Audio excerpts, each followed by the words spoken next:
அதான் மேடம், நம்ப முடியாத உண்மை, நம்ப முடியாத உண்மைன்னா என்ன நடக்குது, நம்ப முடியாம இருக்கியா, நான் உண்மையா இருக்கேன், அந்த மாதிரி ஒரு ஃபீலிங் வரணும். என்ன நடக்குது, கண்ணுக்கு நல்லா தான் தெரியுது, நல்லா பாக்குது, ஆனா எப்படி நம்புறது, நம்ப முடியாம ஒரு உண்மை. அதான் மேடம்.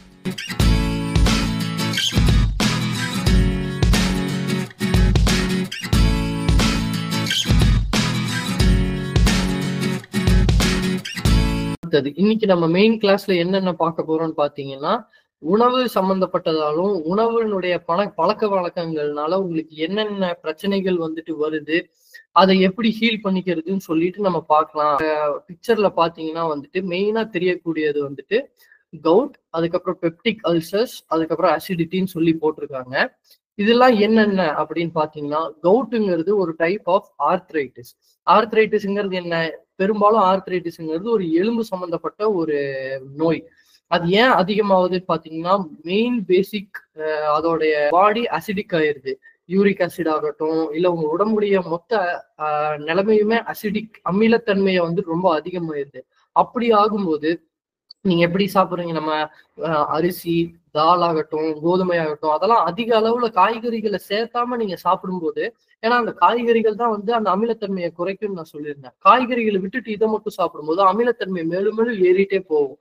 அப்படி ஏறிட்டே போகும்போது பாத்தீங்கன்னா, அதுல இருக்கக்கூடிய அந்த ரைஸ், சாதம் ஆகட்டும், கோதுமை ஆகட்டும், தால் ஆகட்டும், நம்ம பெரும்பாலும் யூஸ் பண்ணக்கூடிய கார்போஹைட்ரேட்ஸும் புரோட்டீன்ஸ்லயும் பியூரின்ஸ்னு ஒரு ஒரு ஒரு காம்போனன்ட் இருக்கு. அந்த பியூரின் காம்போனன்ட்டும் அப்புறமா சுகர், அதாவது நீங்க எடுக்கக்கூடிய கோதுமை அரிசியில இருக்கக்கூடிய சுகர்லயே ஃப்ரக்டோஸ் அப்படிங்கிற ஒரு காம்போனன்ட் இருக்கு. இந்த ரெண்டுமே பாத்தீங்கன்னா யூரிக் ஆசிட் லெவல்ல ரொம்ப அதிகப்படுத்தி விட்டுரும் உங்க உடம்புல.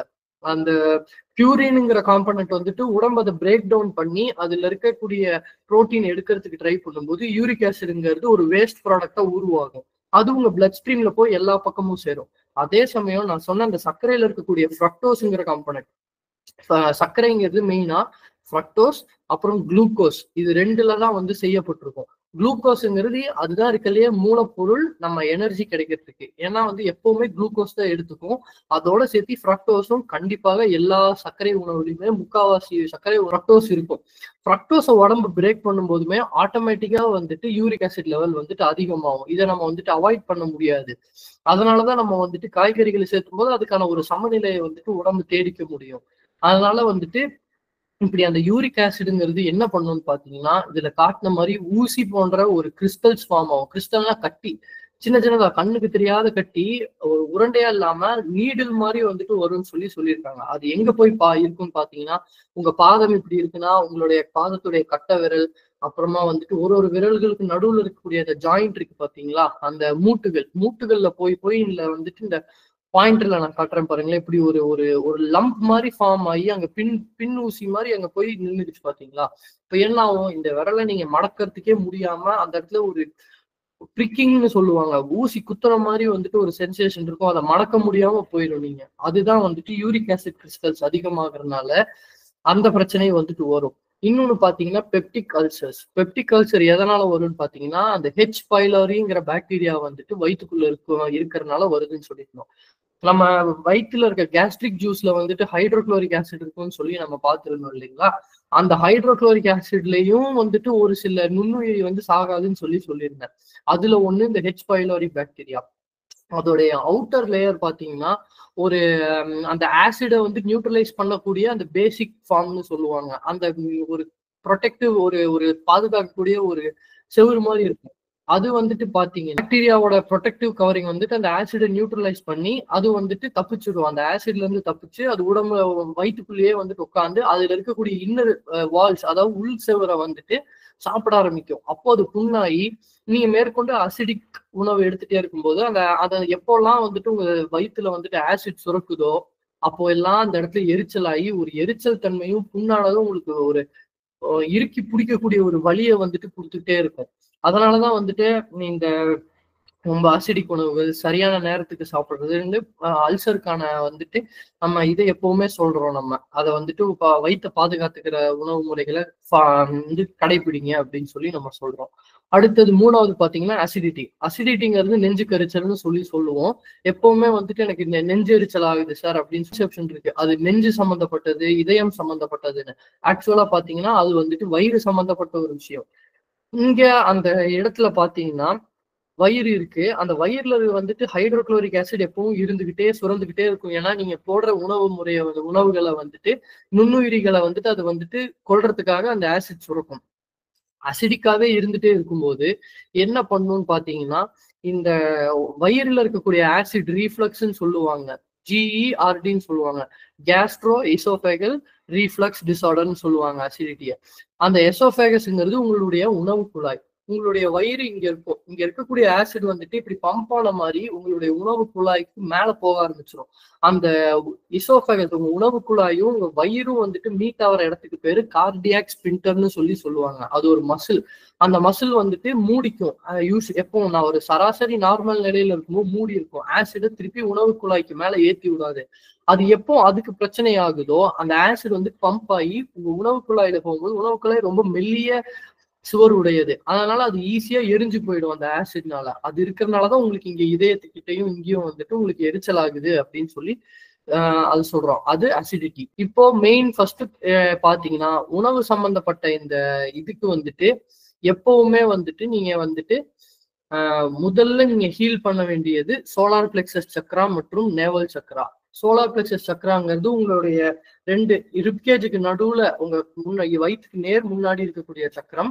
நேவல் சக்கரம்ங்கிறது உங்களுடைய தொப்புள் சக்கரம். அந்த 2 சக்கரமும் தான் வந்துட்டு பாத்தீங்கன்னா வந்துட்டு உங்களுடைய எல்லா செரிமான உறுப்புகளுக்கு இருக்கக்கூடிய எனர்ஜியும் அந்த சக்கரம் என்ன பண்ணும்னா உங்க செரிமான உறுப்புகளும் மற்ற அதுக்கு பக்கத்துல இருக்கக்கூடிய உறுப்புகள்ல இருக்கக்கூடிய கெட்ட பிராணாவை வந்துட்டு சக்கரம் சுத்தும் போது அந்த கெட்ட பிராணாவை தூக்கி வெளியில வீசிக்கிட்டே இருக்கும்னு சொல்லி சுவாசர் சொல்லுவாரு. நல்ல பிராணாவை யூஸ் பண்ணிட்டு அந்த உடல் உறுப்புகளை வந்துட்டு நல்லபடியா செயல்பட வச்சுக்கிட்டு கெட்ட பிராணாவை வந்துட்டு வெளியில தூக்கி வீசுறதுதான் வந்து ஒரு சக்கரத்துடைய முக்கியமான வேலைகள்ல ஒண்ணு. அதனால சோலார் பிளெக்சஸ் சக்ராவும் நேவல் சக்ரா இந்த ரைட் சைட்ல இருக்க இந்த டயக்ராம்ல பாத்தீங்கன்னா கரெக்டா இந்த லிவரும் இந்த உங்களுடைய ஸ்டமக்கும் இருக்கு பாத்தீங்களா, கல்லீரலும் உங்க வயிறும் இருக்கக்கூடிய இடத்துல நான் இங்க பாயிண்டர் வச்சு காட்டிட்டு இருக்கேன். அந்த இடத்துல இப்படி இந்த ரவுண்டா இருக்க இடத்துலதான் சோலார் பிளெக்சஸ் சக்ரா இருக்கும். அதுக்கப்புறமா உங்க சிறுகுடல் உங்க ஸ்மால் இன்டெஸ்டைன் இருக்கு பாத்தீங்களா, அதோட நடு போர்ஷன்ல வந்துட்டு அதாவது உங்க தொப்புள் இருக்க இடத்துல வந்துட்டு நேவல் சக்கரா இருக்கும். அது 2யும் ஹீல் பண்ணீங்கன்னா தான் வந்துட்டு அடுத்த கட்ட ஹீலிங்கே வந்துட்டு உங்க உடம்புக்கு எடுத்துக்கும். அதனால ஃபர்ஸ்ட் சோலார் பிளெக்சஸ் சக்ரா மற்றும் நேவல் சக்ரா அதை ஹீல் பண்ணுங்க. அடுத்து உங்க சோலார் பிளெக்சஸை ஹீல் பண்ணுங்க. அந்த நர்வ் இது சொன்னேன் இல்லைங்களா, அதை வந்துட்டு ஹீல் பண்ணுங்க. அதுக்கப்புறம் உங்க வயிறு உங்க ஸ்டமக்கை ஹீல் பண்ணுங்க கண்டிப்பா. இதெல்லாம் வந்துட்டு இது எல்லா பிரச்சனைகளுக்கும் பொதுவாவே வந்துட்டு செய்ய வேண்டிய ஒரு ஹீலிங் ப்ரொசீஜர். அதனாலதான் இது 3யும் முன்னாடி மேல போட்டிருக்கேன். இது எல்லாத்தையும் செஞ்சதுக்கு அப்புறமா தான் நீங்க கீழே இருக்கிறதுக்கு வந்துட்டு ப்ரொசீட் பண்ணணும். அடுத்தது பாத்தீங்கன்னா வந்துட்டு கல்லீரல், கணையம், பித்தப்பை. கல்லீரல்ங்கிறது உங்களுடைய லிவரு, அதுக்கப்புறம் கணையம்ங்கிறது பேங்க்ரியாஸ், பித்தப்பைங்கிறது உங்களுடைய கால் பிளாடர். அடுத்தது அதை வந்துட்டு ஹீல் பண்ணும். பாத்தீங்கன்னா வலியை எடுத்து பொசுக்கி நீக்கி விடவும். இந்த பிரச்சனைகள்லாம் போக நீங்க பிரச்சனைகளை ஹீல் பண்ணும்போது இப்போ அல்சர் ஆகட்டும், அசிடிட்டி ஆகட்டும், இல்ல எந்த ஒரு இடத்துல வந்துட்டு உங்களுக்கு வலி இருக்கு அப்படின்னு தோணும்போது எந்த இடத்துல வலி தெரியல அப்படின்லாம் இருந்துச்சுன்னா நீங்க எடுத்து என்ன சொல்லணும்னு பாத்தீங்கன்னா, சக்தி கோலே எவ்வளவு சக்தி தேவையோ அவ்வளவு சக்தி கொடுத்து எனக்கு நான் தொடர இடத்துல இல்ல எனக்கு எங்க வலிக்குதோ அந்த வலிய எரித்து பொசுக்கி நீக்கி விடும்னு சொல்லி சுத்துங்க. 1 2 3 ஸ்டாப், 1 2 3, 1 2 3 ஸ்டாப், 1 2 3. உங்களுக்கு அந்த வலியும் பிரச்சனையும் அதுல இருக்குதுங்கும் பொழுது உங்க வாண்ட்ல இருந்து ஹெவியா ஃபீல் ஆகும். அதாவது ஒரு கனமா இருக்கும். அது வந்து எனர்ஜி போறது உங்களுக்கு தெரிஞ்சுக்கிட்டே இருக்கும் அந்த வாண்ட்ல. நீங்க ஒரு கட்டத்துல வந்துட்டு அது செஞ்சுக்கிட்டே இருக்கும்போது அந்த கனமா இருக்க ஃபீலிங், வாண்ட்ல இருந்து எனர்ஜி போற அந்த கனமா இருக்க ஃபீலிங் வந்துட்டு குறையறத வந்துட்டு உங்களால பார்க்க முடியும். அது குறையறத பார்க்கும்போது உங்களுக்கு அந்த வலிங்கிறது உங்களுக்கு குறையறதுலயே உங்களுக்கு அந்த உங்களுடைய ஃபீல்லயே தெரிஞ்சிடும் வலி குறையுதுன்னு. ஆனா மத்த பிரச்சனை வந்துட்டு ஹீல் ஆகுது, உங்க வயிறு ஹீல் ஆகுதுங்கிறது எப்படி தெரிஞ்சுக்குவீங்க? இதுல இருந்து போகக்கூடிய அந்த எனர்ஜி போகிறது நின்றுச்சாங்கிறத தெரிஞ்சுப்பீங்க. நீங்க சென்சிங் பார்க்கும்போது ஒரு எனர்ஜி ஃபீல்டு ஒரு ஃபோர்ஸ் வந்துட்டு உங்க வாண்டை நவுத்தி ஒரு இடத்துல நிறுத்துதுன்னு உங்களுக்கு தெரியுது பாத்தீங்களா? அதே அளவு ரொம்ப மைன்யூட்டான மென்மையான அளவுல தான் அந்த வாண்டு கனமா இருக்க ஃபீலிங்கும் இருக்கும். அது எப்போ அதுல வந்துட்டு உங்களுக்கு தெரியும். உங்க வாண்டு இப்படி நீங்க கொஞ்சம் சாட்சி வச்சு குணப்படுத்துற மாதிரி இருந்துச்சுனாலே உங்க வாண்டு இப்படி சாயாத அளவுக்கு அது கனமா இருக்கும். அப்போ தெரியும். உங்களுக்கு வந்துட்டு இந்த இடத்துல வந்துட்டு அது எனர்ஜி இன்னும் போய்கிட்டு இருக்கு, அதுக்கு இன்னும் நம்ம பண்ணணும் அப்படின்னு சொல்லிட்டு. அதுக்கு மேல சென்சிங் தெரிஞ்சவங்க நான் வந்துட்டு ஹீல் பண்ணது இப்போ நீங்க ஒரு 2 மணி நேரத்துக்கு ஒரு டைம் ஹீல் பண்றீங்க அப்படின்னா, இப்ப நான் வயித்துக்கு பண்ண ஹீலிங் போதுமான்னு கேளுங்க. அது போதும்னு உங்க வாண்டு சொல்லுச்சுன்னா குணம் ஆயிடுச்சு அப்படின்னு அர்த்தம். ஆனா அந்த ப்ரொசீஜரை திரும்ப திரும்ப பண்ணிட்டே இருக்கணும். ஒரு நாளைக்கு பல முறை செய்யக்கூடிய அவசியங்களும் வரலாம். எப்படி நீங்க மருந்து சாப்பிடும்போது ஒரு 3 வேளை சாப்பிட சொல்றாங்க இல்லையா? அந்த மாதிரி 3 வேளை ஹீலிங் தேவைப்படும். ஒவ்வொருத்தருடைய பிரச்சனைகளை பொறுத்து அதை வந்துட்டு செஞ்சுக்குங்க. அதனால அந்த வலிய வந்து பிளேஸ் அவே அண்ட் பர்ன் அவே பெயின்னு சொல்லி சார் சொல்லுவாரு. அந்த வலிய எரிச்சு பொசுக்கி நீக்கி விடும்னு சொல்லி அத சுத்துனீங்கன்னா, அந்த அப்போதைக்கு இருக்க வலி போயிரும். அப்புறம் கொஞ்சம் கொஞ்சமா அந்த ஊருக்கு வந்து தன்னை தானே குணப்படுத்திக்கிறதுக்கு ஆரம்பிக்கும். அடுத்தது ஃபர்ஸ்ட் பிரச்சனை நம்ம அசிடிட்டிக்கு வந்துட்டு நம்ம என்ன பண்றோம் அப்படின்னு சொல்லி பாத்தீங்க அப்படின்னா, அசிடிட்டி வந்துட்டு நான் முன்னவே சொன்ன மாதிரி வந்துட்டு நெஞ்செரிச்சலுங்கிற ஒரு ஃபீலிங் வந்துட்டு உங்க எல்லாருக்கும் அது வந்துட்டு கொடுக்கும். அந்த நெஞ்செரிச்சல்னு இருக்க ஃபீலிங்கை வந்துட்டு நம்ம ஹீல் பண்ணுங்கிறதுனால அதுக்கு பக்கத்துல இருக்கக்கூடிய சக்ரா எது? ஹார்ட் சக்ரா. அதனால அசிடிட்டி வந்துட்டு இருக்கவங்க எல்லாருமே உங்களுடைய நான் முன்ன சொன்ன மாதிரி சோலார் பிளெக்சஸ் சக்ரா அதை எல்லாத்தையும் ஹீல் பண்ணிட்டு ஸ்டமக்கை ஹீல் பண்ணது இல்லாம கூடவே சேர்த்து நான் இங்க லிஸ்ட் அவுட் பண்ணிருக்கேன். இது எல்லாத்தையும் ஹீல் பண்ணிக்கோங்க. இதய சக்கரம் ஹார்ட் சக்கராவை வந்துட்டு ஹீல் பண்ணுங்க. உணவு குழாய் அதாவது எசோஃபேகஸ்.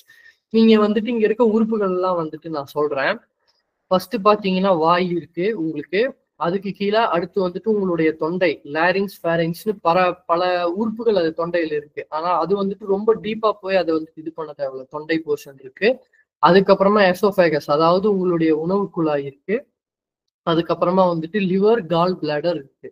லிவர் பாத்தீங்கன்னா இந்த ஒரு ப்ரௌன் கலர்ல வந்துட்டு இப்படி ஒரு ஒரு ட்ரையாங்குலா இருக்கு பாத்தீங்களா, அது வந்துட்டு லிவர். இந்த பச்சை கலர்ல வந்துட்டு ஒரு சின்ன ஒரு ஒரு ஒரு ஒரு விரல் மாதிரி ஒண்ணு தெரியுதுங்களா, அது வந்துட்டு உங்களுடைய கால் பிளாடர். கால் பிளாடர் வந்துட்டு என்ன பண்ணும் பாத்தீங்கன்னா, உங்க லிவர் வந்துட்டு செக்ரீட் பண்ற அந்த பைல் அந்த பித்தத்தை வந்துட்டு கால் பிளாடர்ல ஸ்டோர் பண்ணி வைக்கும் லிவர். ஏன்னு பாத்தீங்கன்னா, நீங்க எப்போ சாப்பிடுறோம் உங்க லிவர் வந்துட்டு எப்போல்லாம் டைம் கிடைக்குதோ அந்த பைல வந்துட்டு செக்ரீட் பண்ணி கால் பிளாடரை ஸ்டோர் பண்ணி வச்சுக்கோ. உணவு எப்போல்லாம் வருதோ உங்க கால் பிளாடர் வந்து நேரத்துக்கு தகுந்த மாதிரி அந்த பித்தத்தை வெளியில விட்டுக்கிட்டே இருக்கும். அதனால வந்துட்டு கால் பிளாடரை ரொம்ப குணப்படுத்திக்கிறது ரொம்ப அவசியம். வயிற்றுக்கு பின்னாடி பாத்தீங்கன்னா ஒரு ஒரு இலை மாதிரி இப்படி ஒரு இலை மாதிரி போகுது இல்லைங்களா, அது வந்துட்டு உங்களுடைய பான்கிரியாஸ் கணையம். லிவர் பான்கிரியாஸ் பித்தப்பை மூணுமே வந்துட்டு தன்னுடைய செக்ரீட் பண்ற என்சைம்ஸ் எல்லாத்தையும் எங்க விடுன்னு பாத்தீங்கன்னா வயிற்றுல விடாது. வயிற்றுக்கு அடுத்து இப்படி ஒரு சி போர்ஷன் மாதிரி இருக்கு பாத்தீங்களா, உங்களுடைய வயிற்றுக்கும் சிறுகுடலுக்கும் நடுவுல இருக்க போர்ஷன் தான் டுவோடினம்னு சொல்லுவாங்க. அந்த டுவோடினம்ல தான் வந்துட்டு பித்தமும் லிவர் வந்து பித்தத்தை சுரக்கும். பான்கிரியாஸ் அதோடைய கணையசாறு பான்கிரியாட்டிக் ஜூஸை சுரக்கும். அதெல்லாமே போயிட்டு அடுத்தடுத்து ஸ்மால் இன்டெஸ்டைனுக்கு போகும். ஸ்மால் இன்டெஸ்டைன்ல பாத்தீங்கன்னா ஜெஜ்னம் ஈலியம் அப்படின்னு 2 போர்ஷன் இருக்கு. டுவோடினம்க்கு அடுத்து இருக்கக்கூடிய ஒரு ஸ்ட்ரெச் வந்துட்டு பாத்தீங்கன்னா ஜெஜ்னம், இன்னொன்னு வந்துட்டு ஈலியம். அதுக்கடுத்து ஈலியம் முடிச்சுட்டு எங்க போகும்னு பாத்தீங்கன்னா பெருக்குடலுக்கு போயிடும். பெருக்குடல்ல இந்த பச்சையா இருக்கக்கூடிய அந்த பெரிய டியூப் இருக்கு பாத்தீங்களா, அது பெருக்கோலன்னு சொல்லுவாங்க. அந்த கோலம் தான் வந்துட்டு உங்களுடைய மலமா உங்க உணவு வந்துட்டு எல்லா சத்தும் தேவையான சத்தை எடுத்துட்டு போயிட்டு மலமா மாறக்கூடிய இடம் வந்துட்டு கோலன். அதனாலதான் கோலன்ல வந்துட்டு பாத்தீங்கன்னா நிறைய வேஸ்ட் ப்ராடக்ட்ஸ் இருக்கிறதுனால பாக்டீரியா நிறைய இருந்துகிட்டே இருக்கும். அதனால கோலனை வந்துட்டு பெரும்பாலும் தினசரி ஹீலிங்லயே வந்துட்டு ஹீல் பண்ணி நல்லபடியா வச்சுக்கிறது ரொம்ப நல்லது. கோலன்ல பாத்தீங்கன்னா இப்படி ஃபர்ஸ்ட் வந்துட்டு ஏறுகுடல், அந்த ஏறுறதுதான் வந்துட்டு அசெண்டிங்னு சொல்லுவாங்க. ஃபர்ஸ்ட் இப்படி லெஃப்ட் சைடு அந்த பிக்சர்ல இருக்கு பாத்தீங்களா, இதுல லெஃப்ட் சைடு இருக்கிறது வந்துட்டு உங்களுடைய உடம்போட ரைட் சைடு இருக்கும். இது வந்துட்டு ஒரு மிரர் இமேஜ். சோ இப்போ உங்க இதுல லெஃப்ட் சைடு இருக்குன்னா உங்களுடைய உடம்புல உங்களை ரைட் சைடு கீழே இருக்கும். அது அசெண்டிங் கோலன். இப்படி மேல ஏறினோடனே டிரான்ஸ்வர்ஸ் கோலன், அதாவது இந்த பக்கத்துல இருந்து அந்த பக்கத்துக்கு போகும், அந்த இப்படி போகுது இல்லைங்களா, அது டிரான்ஸ்வர்ஸ் கோலன். கீழே இறங்குறது வந்துட்டு டிசெண்டிங் கோலன்னு சொல்லுவாங்க. கீழே இறங்கணும் டிசெண்டிங் கோலன். அதுக்கப்புறமா ஒரு சின்ன போர்ஷன் ஒரு ரெக்டம்க்கு போறதுக்கு முன்னாடி அதே சிக்மாய்ட் கோலன்னு சொல்லுவாங்க. சிக்மாய்ட் கோலனுக்கு அடுத்து ரெக்டம்க்கு அடுத்து கீழே வந்துட்டு ஏனஸ் தான் வந்துட்டு உங்க மலத்தை வெளியில விடக்கூடிய வேலையை பார்க்கும். அந்த ரெக்டம் சுத்தி இருக்க மசில்ஸ் எல்லாம் தினசரி ஹீல் பண்ணீங்கன்னா வந்துட்டு அந்த கான்ஸ்டிபேஷன் ஆகட்டும், அந்த மசில்ஸ் வீக் ஆகாம அது பார்த்துக்கும். இந்த உறுப்புகள் எல்லாம் வந்துட்டு ஏன் இவ்வளவு டீப்பா போய் தான் நான் வந்துட்டு தெரிஞ்சுக்கணுமா, அது ஏன் அவசியம்னு பாத்தீங்கன்னா ஒருத்தருக்கு கூடிய பிரச்சனைகளை பொறுத்தது. இப்ப கான்ஸ்டிபேஷன் இருக்குன்னு பாத்தீங்கன்னா நீங்க என்னோட பெருக்குடலை மட்டும் குணப்படுத்துங்க சக்தி கோலை அப்படின்னு சொல்லி நீங்க பண்றது வந்துட்டு 3த்துக்கும் பிரிஞ்சு போகும். இப்படி ஒரு பிரிஞ்சு போகும். ஆனா இதுவே நீங்க என்னோட ஏறுகுரல் அசெண்டிங் கோலனை குணப்படுத்தி சரிநிலைப்படுத்துங்க சக்தி கோலைன்னு சொல்லி சுத்துனீங்கன்னா அந்த ஒரு உறுப்புக்கு மட்டுமே போய் செய்யும். நீங்க எந்த அளவுக்கு ஷார்ப்பா கூர்மையா வந்துட்டு அந்த ஒரு இருக்கலையே சின்ன ஒரு இடத்துக்கு வந்துட்டு சொல்லி எங்களுக்கு குணப்படுத்தும் போது தனித்தனியா குணப்படுத்தும் போது சீக்கிரமா குணமடைய ஆரம்பிக்கும். அதே மாதிரிதான் வந்துட்டு இப்போ லிவர் சம்பந்தப்பட்ட விஷயங்களுக்கு லிவரோட சின்ன சின்ன உறுப்புகள் அடுத்த ஸ்லைட்ல இருக்கு. அதை சொல்லி நீங்க குணப்படுத்தும் போது சீக்கிரமா குணமடையும். உங்களுடைய ப்ரிஃபரன்ஸ் தான். இதை நான் டீட்டெயிலா போய் தெரிஞ்சுக்கணும். அந்த பிடிஎஃப் அனுப்புறேன். அதை தெரிஞ்சுக்கிட்டு நீங்க குணப்படுத்திக்கிட்டாலும் ஓகே. இல்ல நீங்க வெறும் லிவரை மட்டும் என்னோட கல்லீரலை மட்டும் குணப்படுத்தி சரிநிலைப்படுத்துங்கன்னு சொன்னீங்கன்னா இன்னும் கொஞ்சம் டைம் எடுக்கலாம். இல்ல உங்களுக்கு பிரச்சனைகள் ரொம்ப சின்னதா இருக்கும்போது வெறும் லிவரை மட்டும் குணப்படுத்துறது வந்துட்டு தேவையான அளவா கூட இருக்கலாம். தெரிஞ்சுக்கணும்னு நினைக்கிறவங்களுக்கு இந்த பார்ட்ஸ் எல்லாம் போட்டு நான் வந்துட்டு காட்டியிருக்கேன். இப்ப முதல்ல வந்துட்டு அசிடிட்டி. அதுக்கு வந்துட்டு பாத்தீங்கன்னா இசோஃபேகஸ்க்கு முன்னாடி இருக்கக்கூடிய சக்ரா வந்துட்டு ஹார்ட் சக்ரா. அதனால அதை சரி பண்ணிட்டு உணவு குழாய் எசோஃபேகஸை ஹீல் பண்ணுங்க. அப்புறம் உள்பக்கம் இசோஃபேகஸோட உள்பக்கம் வந்து இன்னர் வால்ஸ்ல தான் வந்துட்டு அந்த ஆசிட் போய் அரிச்சு அந்த எரிச்சல் வர்றதுக்கான இடம். அதனால அதை ஹீல் பண்ணுங்க. கார்டியாக் ஸ்பிங்டர் எங்கன்னு பாத்தீங்கன்னா இந்த உணவு குழாய் வந்துட்டு வயிற்றை எங்க மீட் பண்ணுதோ அந்த இடத்துல ஒரு மசில் இருக்கும். அதுதான் கார்டியாக் ஸ்பிங்டர். அது ஆரோக்கியமா இருந்தாதான் அந்த ஆசிட் திரும்ப உங்க உணவு குழாய்க்கு போகாம இருக்கும், மேல ஏறாம இருக்கும். அடுத்த பிரச்சனை பாத்தீங்கன்னா வாயு பிரச்சனைக்கு வந்துட்டு என்னென்ன வந்துட்டு நம்ம வந்து ஹீல் பண்ணணும்னு பாத்தீங்கன்னா இங்க மேல இருக்கக்கூடிய இந்த எல்லா உறுப்புகளையும் ஹீல் பண்ணி முடிச்சுட்டு உங்களுடைய சிறுகுடல் மேல் மற்றும் கீழ் சிறுகுடல், அதாவது பாத்தீங்கன்னா அந்த டுவோடினம், ஜெஜ்டம், ஈலியம் அந்த 3 போர்ஷனையும் ஹீல் பண்ணும். ஏன்னா வாயுங்கிறது எல்லா இடத்துலயுமே ஜென்ரேட் ஆகி வந்துட்டு அது அப்படியே அடைச்சிருக்கும். அது எல்லாத்தையும் ஹீல் பண்ணாதான் அந்த கெட்ட வாயு அது கொண்டிருக்கக்கூடிய கெட்ட பிராணா வெளியில எடுத்துட்டு வரும்.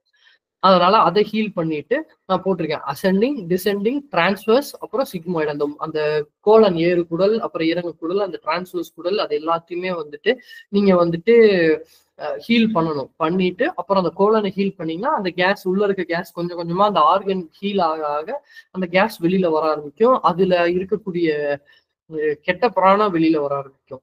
அடுத்தது ஆர்த்ரைட்டிஸ் வந்துட்டு நான் அந்த கவுத்துக்கு சொன்ன மாதிரியே தான். ஆர்த்ரைட்டிஸ் பெரும்பாலும் பாத்தீங்கன்னா ஆஸ்டியோ ஆர்த்ரைட்டிஸ்னு ஒண்ணு இருக்கு, இன்னொன்னு ரியூமட்டாய்டு ஆர்த்ரைட்டிஸ்னு ஒண்ணு இருக்கு. ஆஸ்டியோ ரெண்டுமே பாத்தீங்கன்னா எலும்பு சம்பந்தப்பட்ட நோய்கள் தான், பிரச்சனைகள்.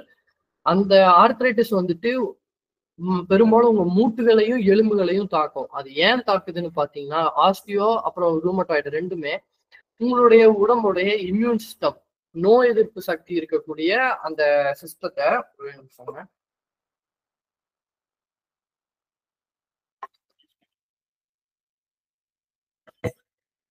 உங்க உடம்பு வந்துட்டு இந்த அதிகமான அசிடிக் லெவல், அமிலத்தன்மை அதிகமா இருக்கும்போது உங்களோட இம்யூன் சிஸ்டம், உங்க நர்வ்ஸ், நான் சோலார் பிளெக்ஸஸ்க்கு சொல்லும்போது சொன்னேன் இல்லைங்களா, அந்த அசிடிக்கா இருக்கிறது வந்து பாத்தீங்கன்னா ஃபர்ஸ்ட் உங்களுடைய போன்ஸ் அட்டாக் பண்ணும், உங்க எலும்புகள் அட்டாக் பண்ணி அதுல இருந்து கால்சியம் அட்டாக் பண்ணும்.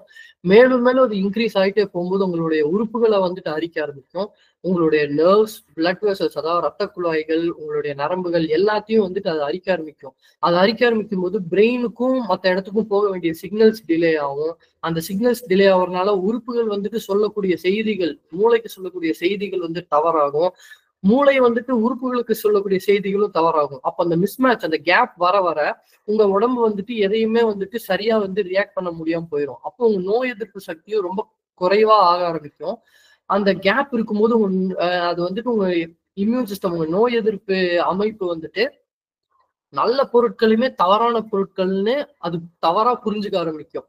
ஏன்னா சரியான செய்தி போக மாட்டேங்குது. அப்படி இருக்கும்போது உங்க லிம்பாட்டிக் சிஸ்டம்னு சொல்லுவாங்க, அந்த ஒரு நீர் போகக்கூடிய இடங்கள்னு சொல்லுவாங்க. இம்யூன் சிஸ்டம்க்கு அது ரொம்ப முக்கியமானது. உங்க பிளட்லயும் சரி இதுலயும் நீர் அந்த இடத்துல எல்லாம் வந்து தவறான செய்திகள் மூளைக்கு இருக்கும்போது அது நல்ல ஒரு உணவுப் பொருளையுமே அது தவறானதா தான் பார்க்க ஆரம்பிக்கும் உங்க இம்யூன் சிஸ்டம். ஒரு டயபிட்டிஸ்ல இருக்க ஒரு டைப் ஆஃப் டயபிட்டிஸ்லயுமே உங்க இம்யூன் சிஸ்டம் உங்க உடம்பு செக்ரீட் பண்ணக்கூடிய இன்சுலின் இருக்கு இல்லைங்களா, உங்க பேங்க்ரியாஸ் வந்துட்டு இன்சுலின் செக்ரீட் பண்ணும்போது அந்த இன்சுலினையே வந்துட்டு அது ஒரு அந்நிய பொருளா பார்த்து இன்சுலினையே வந்துட்டு அது எடுத்துக்காம போயிடும். அது வந்துட்டு இருக்கு. அதனால அந்த இம்யூன் சிஸ்டம் வந்துட்டு இருக்கும். அது இம்யூன் சிஸ்டம் வந்துட்டு உங்களுடைய எலும்பையும் சாப்பிட ஆரம்பிக்கும். இந்த ஆசிடும் உங்க எலும்பு சாப்பிட ஆரம்பிக்கும். கார்டிலேஜஸ்ன்னு சொல்லுவாங்க. இப்போ இப்போ ஒரு மூட்டு இருக்குன்னு பாத்தீங்கன்னா, அதோட கப்பு இப்படி இருக்கும். அந்த மூட்டு இப்படி இருந்து அது இப்படி முன்ன பின்ன கால்லயும் சரி, நம்ம தோள்பட்டை, கைகள் எல்லா இடத்துலயும் இப்படி இருக்கும். இந்த 2க்கும் நடுவுல இருக்கக்கூடிய இங்க இருக்கக்கூடிய அந்த கார்டிலேஜஸ் லியூப்ரிகேஷன் நல்லா ஸ்மூத்தா இருந்தாதான் அது பண்ண முடியும். அந்த இடத்த போய் அட்டாக் பண்ண ஆரம்பிக்கும் போது அந்த இடம் ரஃப் ஆகி அந்த இடத்துல வலிகள் ஏற்பட்டு அது ரொம்ப வலிய குடுக்கும். அது அசிடிக் இது உணவுனாலயும், இம்யூன் சிஸ்டம் அத சாப்பிடுறனாலயும் உங்க இம்யூன் சிஸ்டம் உங்க எலும்புகள சாப்பிடுறனால வரக்கூடிய பிரச்சனைகள் அதுதான்.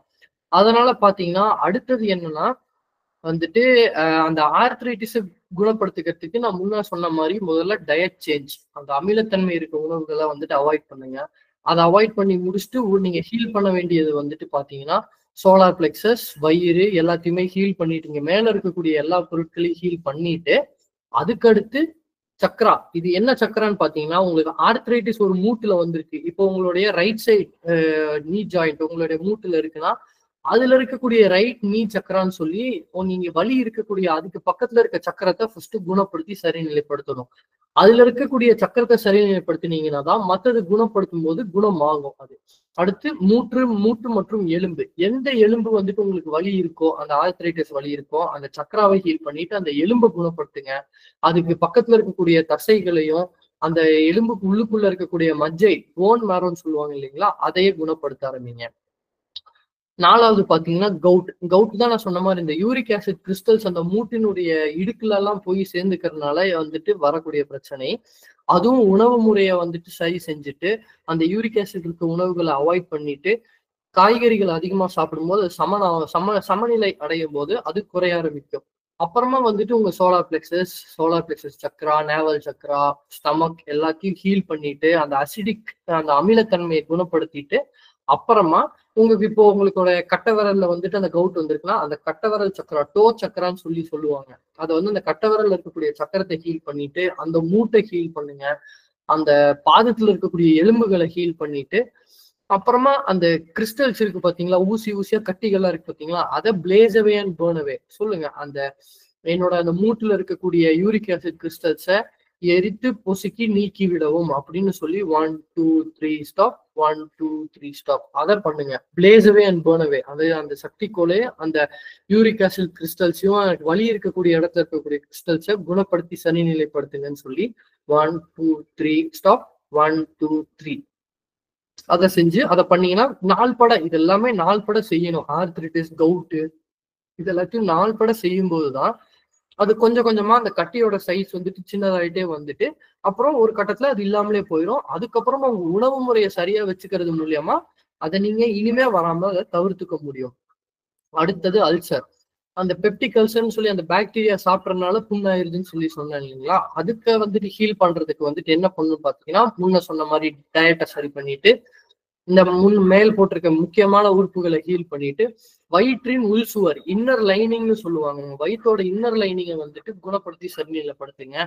அந்த இன்னர் லைனிங்கை சரிப்படுத்திட்டு அப்புறமா அந்த பாக்டீரியாவுக்கும் நுண்ணுயிரிக்கும் இது ரொம்ப முக்கியமான விஷயம். பாக்டீரியாவுக்கும் நுண்ணுயிரிக்கும் உங்களுடைய ஃபர்கிவ்னஸ் அஃபர்மேஷன்ஸ்ல 9வது பக்கம் பாத்தீங்கன்னா நுண்ணுயிரிகளுக்கான மன்னிப்புன்னு சொல்லுவாங்க. அது என்ன உங்களால சென்ஸ் பண்ணிக்க முடியாது, என்ன பாக்டீரியாக்குன்னு படிங்க, இல்ல டீச்சர்ஸ் யார்கிட்டயாவது கேளுங்க. கேட்டு எந்த பாக்டீரியாவோ இல்ல என் வயிற்றுக்குள்ள இருக்கக்கூடிய அந்த பாக்டீரியாவுக்கும் நுண்ணுயிரிக்கும் நான் மன்னிப்பு கேட்கிறேன்னு அதை போட்டு அதை 9வது பேஜ்ல தொடர்ந்து படிச்சுட்டே வாங்க. ஒரு நாளைக்கு ஒரு 2 தடவை 3 தடவை அந்த பாக்டீரியாவை படிக்கிறதுன்னு வச்சுக்கோங்க. பாக்டீரியாக்கான ஃபர்கிவ்னஸ், மைக்ரோ ஆர்கானிசம்ஸ்க்கான ஃபர்கிவ்னஸை படிச்சீங்கன்னா தான் அந்த பாக்டீரியா அந்த மன்னிப்புக்கு ஏத்த மாதிரி அது அது உங்க உடம்புக்கு செய்யக்கூடிய தீங்கை விட்டு உங்க உடம்புல இருந்து வெளியேறிடும். அது டீஆக்டிவேட் ஆயிடும். அதுக்கு இருக்கக்கூடிய அந்த நெகட்டிவ் எனர்ஜி டீஆக்டிவேட் ஆகி அது உங்க உடல்ல இருந்து வெளியேற ஆரம்பிச்சுன்னா அது குணமாக ஆரம்பிக்கும். அதனால அல்சர் இருக்கவங்க அப்புறமா மத்த இந்த டைஃபாய்டோ எந்த ஒரு நுண்ணுயிரி சம்பந்தப்பட்ட விஷயங்கள் பிரச்சனைகள் உங்களுக்கு இருக்கும்போது கண்டிப்பா நுண்ணுயிரிக்கான மன்னிப்பு படிச்சுட்டு குணப்படுத்த ஆரம்பிச்சீங்கன்னா சீக்கிரமா விரைவாக குணமடைய ஆரம்பிக்கும். இது பித்தப்பை மற்றும் கல்லீரல் சம்பந்தப்பட்ட பிரச்சனைகளுக்கு. அதுக்கு என்னன்னு பாத்தீங்கன்னா இந்த ஃபேட்டி லிவர் ஆகட்டும், ரொம்ப கொழுப்பு சாப்பிட்றதுனால ஃபேட்டி லிவர், அதுக்கப்புறமா லிவர் சிரோசிஸ், அது போன்ற பல இதுக்கு ஜாண்டிஸ் அந்த மாதிரி இருக்கக்கூடிய லிவர் சம்பந்தப்பட்ட பிரச்சனைகளுக்கு நீங்க லிவரோட பார்ட்ஸை வந்துட்டு ஒன்னொன்னா சொல்லி தனித்தனியா ஹீல் பண்ணீங்கன்னா சீக்கிரமாவே நீங்க ஒரு வாரத்துல உங்களுக்கு குணமாகிறது வந்துட்டு ஒரு 4 நாள் இல்ல ஒரு 3 நாள்ல குணமாக ஆரம்பிச்சிடும். ரொம்ப அதிகமான பெயினோ ஏதோ இருக்கும்போது நீங்க கண்டிப்பா வந்துட்டு ஒரு டாக்டரை பார்க்க வேண்டிய அவசியம் இருக்கும். அதை சேர்த்து நீங்க எதையும் குணப்படுத்தினீங்கன்னா சீக்கிரம் இது வைக்கும். நான் இது பண்ணிட்டு இருக்கேன், நான் பார்க்க மாட்டேன்னு வந்துட்டு இது பண்ணாது. அந்த இஷ்யூ எந்த அளவுக்கு சிவியரா இருக்குன்னு சொல்லி தெரிஞ்சுக்கிட்டு நான் போகணுமா வேணாமான்னு சொல்லி இது பண்ண அதை வந்துட்டு முடிவு செஞ்சுட்டு குணப்படுத்த ஆரம்பிங்க. குணப்படுத்தீங்கன்னா கண்டிப்பா விரைவில் வந்துட்டு குணமாக ஆரம்பிக்கும்.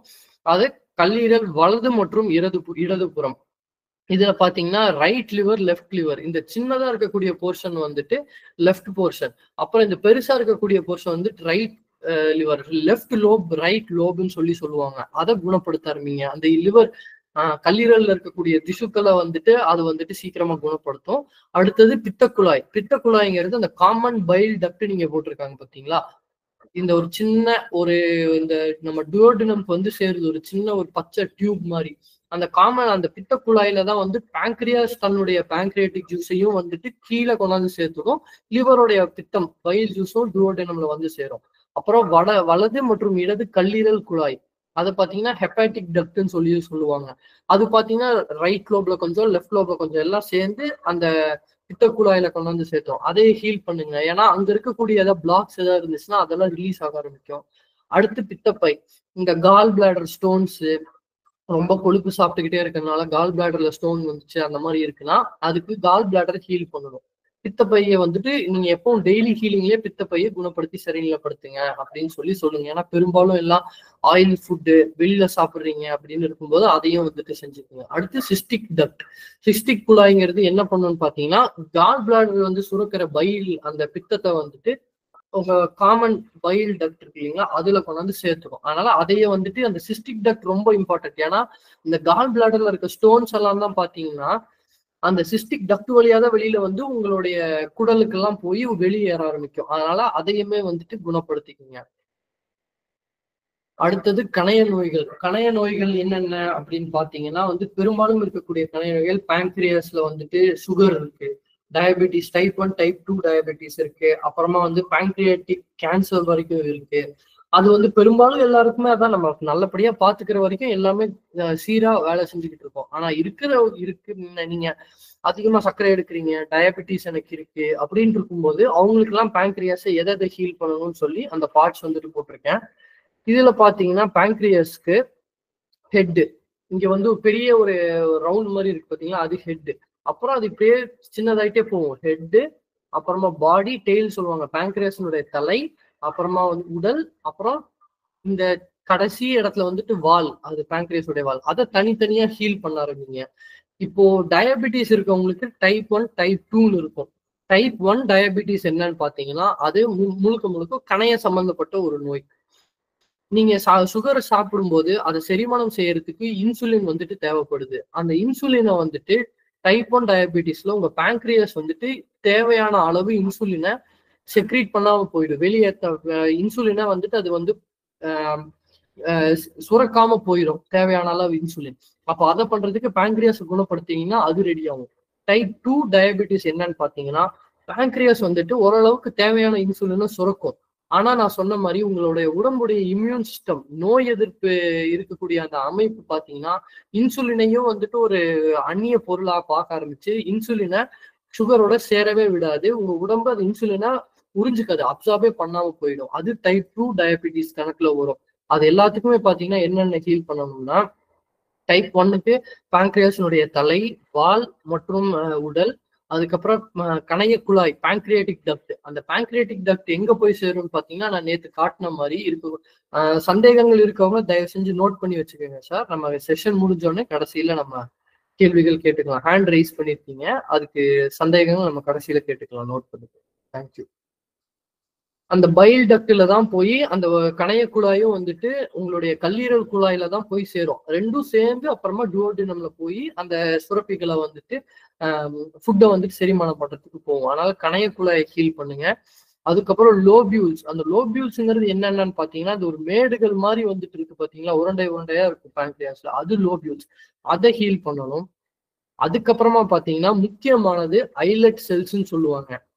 அந்த ஐலட் செல்ஸ்ங்கிறது என்னன்னு பாத்தீங்கன்னா பேங்க்ரியாஸ் உள்ள இருக்கக்கூடிய ஒரு வகையான ஒரு செல்கள்.